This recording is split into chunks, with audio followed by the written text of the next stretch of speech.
Solo guys ഹവാറി welcome back. So doctor റോബിന്റെ ആദർശകൃഷ്ണൻ ഉപ്പുമുളകിലോട്ട് വരുന്നുണ്ട്. ഒരുപാട് പേര് കമന്റ് ചെയ്യണം. ഓക്കെ, സോ അതിന് പ്രധാനപ്പെട്ട കാരണം എന്ന് വെച്ചാൽ നിങ്ങൾ ഈ കാണുന്ന ഈ രണ്ട് ഫോട്ടോസ് ആണ്. ഓക്കെ, ഈ രണ്ട് ഫോട്ടോസിന് പ്രധാനപ്പെട്ട കാരണം മൂപ്പര് ഉപ്പുമുളകിലോട്ട് വരുന്നുണ്ടെന്ന് പറയാൻ ഏക തെളിവ് ഇത് മാത്രമാണ്. ഓക്കെ, സോ അതിന് പ്രധാനപ്പെട്ട കാരണം മൂപ്പര് ഇൻസ്റ്റാഗ്രാം അക്കൗണ്ടിൽ തന്നെ ഇതാണ് ഈ രണ്ട് ഫോട്ടോസ് മൂപ്പറിനെ പോസ്റ്റ് ചെയ്തിട്ടുള്ളത്. സോ ഒരുപാട് പേര് പറയുന്നുണ്ട് കമന്റ് ഉപ്പുമുളക് സീസൺ 2 വരുന്നുണ്ടോ എന്ന് കമന്റ് ചെയ്യുന്നത്. സോ എന്റെ അഭിപ്രായം മാത്രം നമ്മൾ വീഡിയോയിൽ ഷെയർ ചെയ്യാൻ പോകുന്നത്. സോ മാക്സിമം ലൈക്ക് അടിച്ച് ഷെയർ ചെയ്ത് സബ്സ്ക്രൈബ് ചെയ്യുക. ഓക്കെ, സോ നേരെ വീഡിയോട്ട് പോകും. ഓക്കെ, മൂപ്പര് ഉപ്പുമുളക് സീസൺ 2 വരാൻ ചാൻസ് വളരെ റയറാണ്. ഓക്കെ, സോ അങ്ങനെ പറയുമ്പോഴും മറ്റൊരു സാധ്യത എടുത്തു കളയാൻ പറ്റത്തില്ല.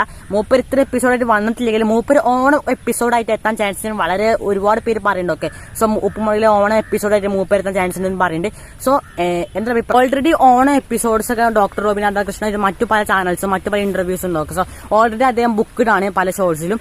സോ ഉപ്പുമുളക് സീസൺ 2 വരാൻ ചാൻസ് വളരെ കുറവാണ്. ഓക്കെ, സോ മേ ബി വന്നേക്കാം. കാരണം ഓൾറെഡി ഷൂട്ട് ചെയ്ത എപ്പിസോഡ് ആണെങ്കിൽ ഓൾറെഡി ഓണത്തിനായിട്ട് ഡോക്ടർ റോബിൻ രാധാകൃഷ്ണൻ വരാൻ ചാൻസ് ഉണ്ട്. സോ നിങ്ങളുടെ അഭിപ്രായം കമന്റ് ചെയ്തപ്പോൾ വീഡിയോസ് സബ്സ്ക്രൈബ് ചെയ്യാൻ നമുക്ക് അറിയിക്കണം. Bye bye. പിന്നെ കഴിച്ച് നമ്മുടെ ഇൻസ്റ്റാഗ്രാമിന്റെ ലിങ്ക് ഡിസ്ക്രിപ്ഷൻ ബോക്സിൽ കൊടുത്തേക്ക്. സോ നമ്മുടെ ഇൻസ്റ്റാഗ്രാം കൊണ്ട് ഒന്ന് ഫോളോ ചെയ്യാം. ഡോക്ടർ റോബിന്റെ ഫാൻസിന്റെ ആർമിന്റെ പവർ മാത്രം തെളിയിച്ചാൽ മതി. സോ ലിങ്ക് ഡിസ്ക്രിപ്ഷൻ ബോക്സിൽ നമ്മൾ ഇൻസ്റ്റാഗ്രാം കൊണ്ട് ഫോളോ ചെയ്യാം. Okay, bye bye.